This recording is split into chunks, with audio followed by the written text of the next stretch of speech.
Yeddinci suala nəzər salaq. Yeddinci sual past continuousla bağlıdır. Past continuous olan cümlələrdə biz while və when işlədə bilərik. Yəni cümlə əgər mürəkkəb cümlədirsə, iki cümlə bir-birinə while və when ilə bağlana bilər. While olan hissə həmişə keçmiş davam edici zamanda göstərilməlidir və while olan hissə cümlənin əvvəlində də gələ bilər, cümlənin sonunda da gələ bilər.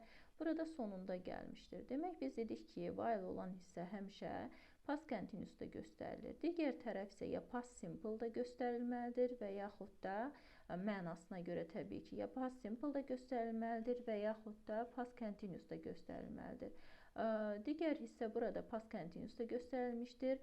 Demək, tərəflərin hər ikisində past continuousun verilməyi o deməkdir ki, hadisələr hər ikisi eyni zamanda keçmişdə davam edirmiş. Mother was cooking while we were watching TV. Biz televizora baxarkən anamız yemək bişirirdi. Yəni, hər iki hadisə eyni anda davam edirdi. Variantlardan yalnız D variantı uyğundur, digər variantlar uyğun deyil.